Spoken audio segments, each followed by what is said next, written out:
Start करूं?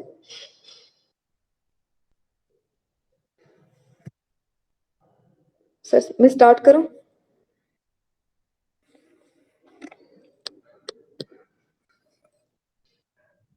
Assalamu alaikum. My name is Noshin Naseem and I'm filling phytomedicine from Government College University Faisalabad.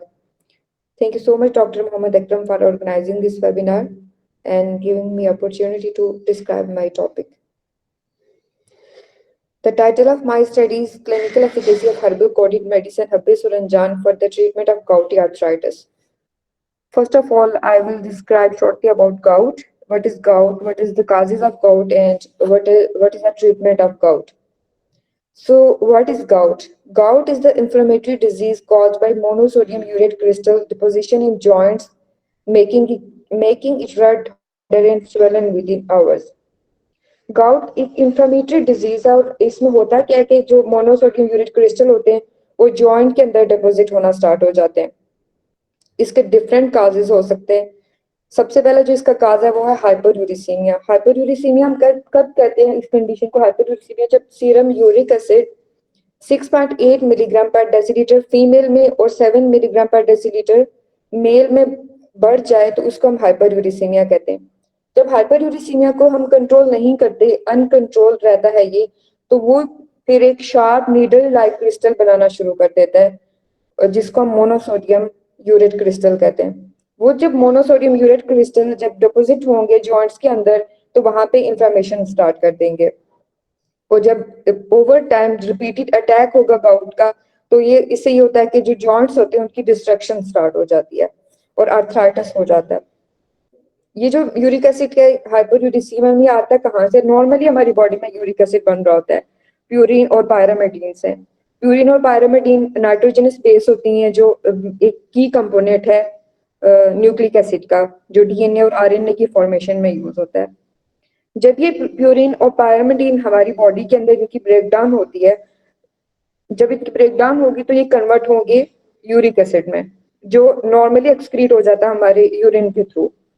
जब ये excrete नहीं होता, इसकी जब कंसंट्रेशन हमारी बॉडी के अंदर ब्लड के अंदर बढ़ना शुरू हो जाती है तो उस कंडीशन को हाइपोयूरिसीमिया कहते हैं और उसकी वजह से इसकी कॉम्प्लिकेशन में जो आता है वो आता है गाउटी आर्थराइटिस। सेकंड इसकी रीजन ये है कि जब हम हाई फ्रुक्टोज डाइट ले रहे होते हैं उसकी वजह से हाइपोयूरिसीमिया काज होता है। हाइपोयूरिसीमिया की वजह से फिर मोनोसोडियम क्रिस्टल बनना शुरू हो जाते हैं जॉइंट्स के अंदर और जिससे गाउटी आर्थराइटिस होता है। मोनोसोडियम क्रिस्टल जब हम प्यूरिन रिच डाइट लेते हैं उसकी वजह से भी बनना शुरू होते हैं और गाउटी आर्थराइटिस होता है। ये सारे इसके काजेज हैं। या तो प्यूरिन की सिंथेसिस हमारी बॉडी के अंदर ज्यादा हो रही है या तो उसकी एक्सक्रीशन कम हो रही है। ये दोनों रीजन हो सकती है कि हमारी बॉडी के अंदर मोनोसोडियम क्रिस्टल की कंसंट्रेशन बढ़ती है जॉइंट के अंदर, जब वो जमा होना शुरू होते हैं तो गाउटी आर्थराइटिस काज करते हैं।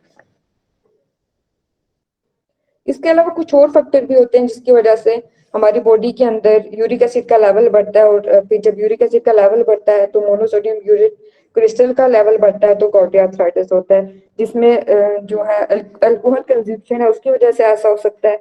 और केमोथेरेपी करवा रहा है तो उसके ब्रेकडाउन ज्यादा होगी। सेल की ब्रेकडाउन का मतलब है कि प्यूरिन की ब्रेकडाउन ज्यादा हो रही है और प्यूरिन का एंड प्रोडक्ट क्योंकि यूरिक एसिड है तो यूरिक एसिड की कंसंट्रेशन बॉडी के अंदर बढ़ेगी। जब यूरिक एसिड की कंसंट्रेशन बॉडी के अंदर बढ़ेगी तो गाउटी आर्थराइटिस, उसकी कॉम्प्लिकेशन में गाउटी आर्थराइटिस होगा। तो गाउटी आर्थराइटिस में हम देखें कि कौन से पार्ट अफेक्टेड होते हैं। तो इसका जो कार्डिनल साइन वो होता है फर्स्ट मेटाटार्सोफेरेंजियल जॉइंट, उसके अंदर इन्फ्लेमेशन हो जाती है। लेकिन बॉडी के और पार्ट्स भी हैं वो भी अफेक्ट हो सकते हैं इसकी वजह से, जैसे कि नी जॉइंट, एल्बो, फिंगर्स। लेकिन मोस्टली जो इफेक्ट होता है बिग टो इफेक्ट होता है और इस साइन को कहते हैं पोडेग्रा। और इसमें इतनी सिवियर पेन होती है कि रात को सोए हुए पेशेंट उठ जाता है, इतना इंटेंस पेन होता है। और ये जो साइन एंड सिम्टम होते हैं उसको जिस सिवियर पेन होता है ये आवर्स के लिए भी रह सकता है। फिर एक स्टेज आता है कि ये कम होना शुरू होता है, कम होते होते ये एंड हो जाता है। इसको हम एक्यूट गाउटी अर्थराइटिस कहेंगे और ये फ्लेयर्स आते रहते हैं गाउट के। अब इसका देखेंगे इसके साइन एंड सिम्टम क्या है। तो क्योंकि ये इंफ्लेमेटरी डिजीज है तो इंफ्लेमेशन के सारे साइन इसमें आएंगे, जैसे कि जो जॉइंट है वो रेड होना शुरू हो जाएगा, स्वेल होगा वो। और अगर इसके ये कंट्रोल नहीं करते इसको, तो फिर इसकी कॉम्प्लिकेशन आना शुरू हो जाती है, टोफस फॉर्मेशन। और टोफस फॉर्मेशन ये होता है कि जो मोनोसोडियम यूरेट क्रिस्टल है वो बीनीथ द स्किन और अराउंड द जॉइंट एक्यूमुलेट होना स्टार्ट हो जाते हैं। इसकी पैथोफिजियोलॉजी हम देखें तो जब गाउटी आर्थराइटिस में जब मोनोसोडियम यूरेट क्रिस्टल जॉइंट के अंदर जमा होते हैं तो बॉडी उसको एज अ फॉरेन पार्टिकल लेती है और वहां पे इंफ्लेमेशन स्टार्ट हो जाती है। जब इंफ्लेमेशन स्टार्ट होगी तो वहां पे डिफेंस मैकेनिज्म स्टार्ट होगा, वहां पे डब्ल्यूबीसीज आना शुरू हो जाएंगे। जब डब्ल्यूबीसीज वहां पे आते हैं और उसको वहां पे फैगोसाइटोसिस स्टार्ट हो जाती है। और वहां पे ये जो ल्यूकोसाइट वहां पे माइग्रेट करना शुरू कर दें तो ल्यूकोसाइट वहां पे प्योरिन फ्री केमिकल वहां पे रिलीज करना शुरू कर देते हैं। ये इसकी पैथोफिजियोलॉजी है। इसके डायग्नोसिस के लिए डिफरेंट टेस्ट करवाए जाते हैं। सबसे पहले तो जब हम इसके पेशेंट की जब हिस्ट्री ली जाती है तो उसी से पता चल जाता है कि गाउटी आर्थराइटिस है, लेकिन कुछ ऐसे सिम्टम होते हैं जो गाउटी आर्थराइटिस की तरह के होते हैं, वो किसी और वजह से हो सकते हैं, तो उसके लिए कुछ टेस्ट करवाना जरूरी होते हैं। तो उसके लिए सबसे पहले सीरम यूरिक एसिड करवाया जाएगा और उसके बाद आर्थोसेंटेसिस करवाया जाता है, यूरिन टेस्ट करवाया जाता है और एक्सरे करवाया जाता है। और जिससे ये कंफर्म हो जाता है कि जो पेशेंट है ये गाउटी आर्थराइटिस का है या स्यूडो गाउट का। स्यूडो गाउट में भी ये होता है कि जब आर्थोसेंटेसिस आप करवाते हो तो आप जब माइक्रोस्कोपी करवाते हो क्रिस्टल की, तो उससे आपको ये कंफर्म हो जाता है कि ये जो क्रिस्टल बने हुए ये मोनोसोडियम यूरेट क्रिस्टल है और ये जो पेशेंट है ये गाउटी आर्थराइटिस का ही पेशेंट है। कंफर्मेशन जब हो जाती है गाउटी आर्थराइटिस की तो उसके बाद फिर जो नेक्स्ट होता है वो होता है ट्रीटमेंट। तो इसका एलोपैथिक ट्रीटमेंट भी है, इसका हर्बल ट्रीटमेंट भी है। एलोपैथिक ट्रीटमेंट भी होता है कि पहले इसके साइन एंड सिम्टम को रिलीव करवाया जाता है। तो उसके लिए सबसे पहले इन्फ्लेमेशन को कम करने के लिए, पेन को कम करने के लिए एनसर्ट दिया जाएगा। एनसर्ट के अलावा इस पेशेंट को अलोप्यूरिनोल दिया जाता है जो जेंथिन ऑक्सीडेज इनहिबिटर है। Xanthine oxidase inhibitor, xanthine oxidase वो एंजाइम है जो कन्वर्ट करता है हाइपोजेंथिन को जेंथिन में और जेंथिन को यूरिक एसिड में। इससे आगे मेरी स्टडी का स्टार्ट होता है जो जिस पे मैंने वर्क करना है, उसको मैं थोड़ा सा एक्सप्लेन करूंगी।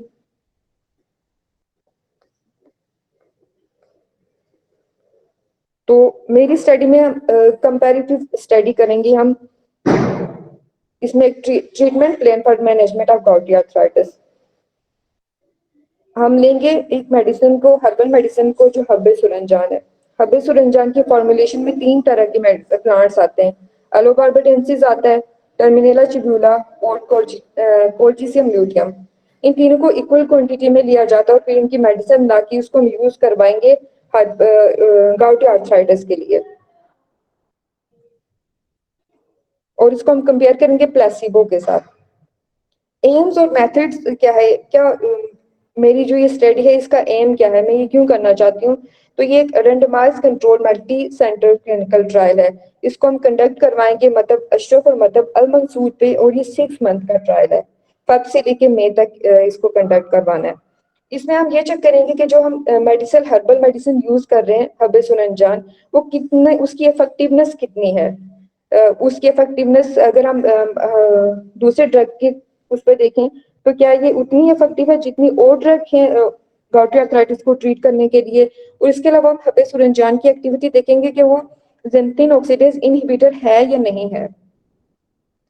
अब अगर हम इसका मटेरियल और मेथड देखें तो हम कितने पेशेंट को देंगे, पेशेंट लेंगे। सिंपल साइज हमारा क्या होगा कि हम 100 पेशेंट को लेंगे इसके लिए, गाउटी आर्थराइटिस के लिए।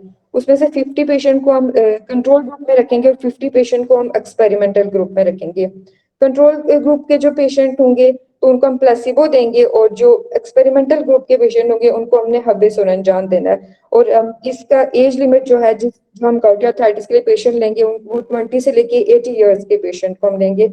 और क्योंकि हमने ये डायरेक्ट क्लिनिकल ट्रायल के हमने ह्यूमन बीइंग पे ये करना होता है तो इसके लिए हमें जो एथिकल कमेटी है उसकी परमिशन की जरूरत पड़ती है। तो फिर हम जो उसके एथिकल कमेटी जो है उसके जो रूल्स हैं उसी के मुताबिक ये स्टडी की जाएगी।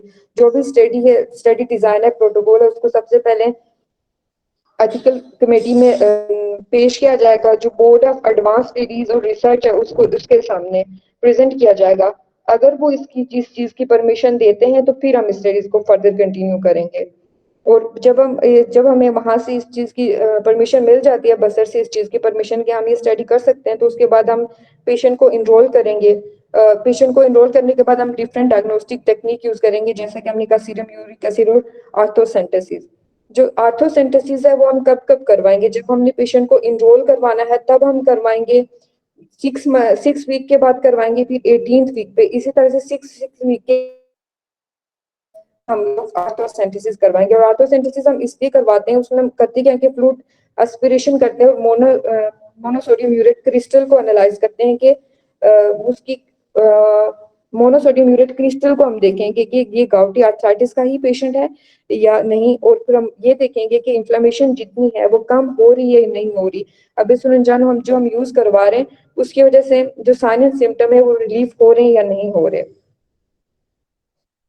उसके बाद हम एक परफॉर्मा बनाएंगे, जो जब पेशेंट को एनरोल करेंगे उसके साइन सिम्टम उसकी पूरी हिस्ट्री लेंगे, और वो परफॉर्मा हम फिर वीकली जब पेशेंट का विजिट होगा तो उस पे हम दोबारा वो फिल करके हम ये देखेंगे कि साइन एंड सिम्टम कम हुए या ज्यादा हुए, कोई साइड इफेक्ट तो नहीं आ रहा इस मेडिसिन का। अगर साइड इफेक्ट कोई आ रहा है तो फिर उस पेशेंट को विड्रॉ कर देंगे, उस पेशेंट को स्टडी से हम निकाल देंगे। मेथोडोलॉजी अगर हम देखें ज़ैंथीन ऑक्सीडेज इनहिबिशन की, तो कुछ इंक्लूसिव क्राइटेरिया है, कुछ एक्सक्लूसिव क्राइटेरिया कि कौन से पेशेंट को हमने लेना है, कौन से पेशेंट को हमने नहीं लेना इस स्टडी के लिए। तो इस स्टडी हम उन पेशेंट को लेंगे जिनका यूरिक एसिड लेवल 8 मिलीग्राम पर डेसीलीटर से ज्यादा होगा। मेल और फीमेल दोनों पेशेंट को लेंगे। कोई इसमें सोशल और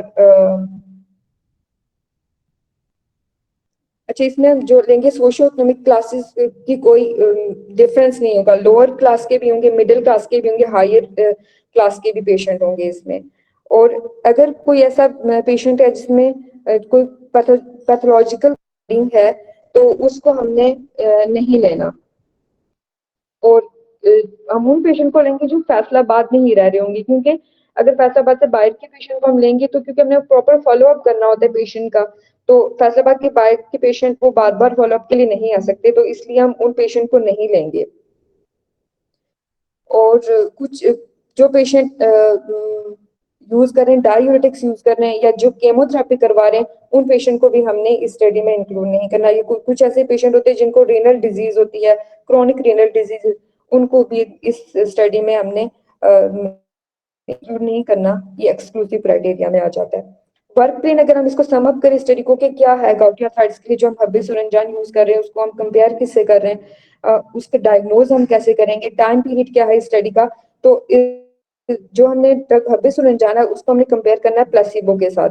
पेशेंट हमने 50 रखने कंट्रोल ग्रुप में और 50 हमने रखने एक्सपेरिमेंटल ग्रुप में, जिनको हमने देना है हब्बे डायग्नोसिस के लिए हम 2 टेस्ट करवाएंगे, इसमें सीरम यूरिक एसिड और आर्थोसेंटेसिस। ज्यादा जो इफेक्टिव टेस्ट होगा वो आर्थोसेंटेसिस होगा, क्योंकि सीरम यूरिक एसिड कभी कभी गाउटी आर्थराइटिस का जो पेशेंट होता है उसमें गाउटी उसको अटैक आ रहे होते हैं, लेकिन जब हम उसका सीरम यूरिक एसिड देखते हैं तो वो कभी कभी नॉर्मल रेंज में होता है। तो ज्यादा जो इफेक्टिव टेस्ट होगा वो आर्थोसेंटेसिस होगा, जिसको हम करवाएंगे बेस लाइन पे करवाएंगे, फिर 6 वीक पे करवाएंगे, फिर 18th वीक पे, इस तरह से करवाएंगे।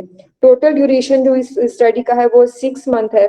और इसके लिए जो हम रिपोर्ट ये वाली करवाएंगे तो हर 6 हफ्ते के बाद हम इस रिपोर्ट को रिपीट करेंगे, ताकि हम अपनी जो मेडिसिन दे रहे हैं उसकी इफेक्टिवनेस देख सकें, हम पेशेंट के साइन एंड सिम्टम को देख सकें कि वो रिलीफ हो रहे हैं कि नहीं हो रहे, पेशेंट इस जो हम ड्रग उसको यूज करवा रहे हैं वो उसे ठीक हो रहा है या नहीं ठीक हो रहा।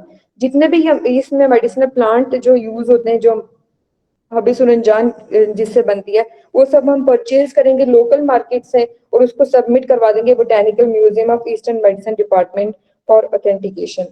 और उसके बाद ये मेडिसिन को हम ये इन प्लांट्स को हम भेज देंगे लैब अशरफ में, और वहां पे ये मेडिसिन प्रिपेयर की जाएगी और उस मेडिसिन को यूज करवाएंगे गाउटी आर्थराइटिस के पेशेंट में। क्लिनिकल असेसमेंट अगर हम इसकी करें तो इसके हमने गाउटी आर्थराइटिस के डिफरेंट साइन एंड सिम्टम पढ़े, जैसे joint pain, redness of joint, swelling of joint, stiffness of joints, difficulty in joint movement and toffee formation. तो जब हम इसकी इंटेंसिटी देखेंगे तो किस बेस पे देखेंगे, इन्हीं साइन एंड सिम्टम की बेस पे। अगर कोई साइन एंड सिम्टम नहीं है तो इसको हम एब्सेंट मार्क करेंगे। अगर माइल्ड है, मतलब इनमें से 2 अगर सिम्टम उसमें आ रहे तो उसको माइल्ड कहेंगे कि माइल्ड है। अगर 3 सिम्टम है तो मॉडरेट, और 3 से ज्यादा है तो उसको हम सिवियरिटी है इसकी। और जो हमने टेस्ट करवाना है वो हमने बेसलाइन पे करवाना है, 6th वीक पे करवाना है, 12th वीक पे करवाना है और 18th वीक पे करवाना है। जब हम ट्रीटमेंट स्टार्ट करवाएंगे ये उसका प्लान होगा कि इस 6th वीक के वक्फे से हम लोगों ने आर्थोसेंटेसिस करवाना है। ये जो जब हम हमने पेशेंट को इनरोल कर दिया, उसका ट्रीटमेंट हमने स्टार्ट कर दिया, हर 6 वीक के बाद उसका टेस्ट हमने करवा लिया। जब ये सारी स्टडी हमारी कंप्लीट होगी तो उसके बाद हम स्टैटिस्टिकल एनालिसिस करवाएंगे, एसएसपीएस, और उसके डाटा को एनालाइज करने के बाद हमारी स्टडी जो होगी उसका रिजल्ट वगैरह जो होंगे उस सबको एनालाइज करके तो इस स्टडी को सम अप करेंगे। सर कंप्लीट हो गया मेरा टॉपिक।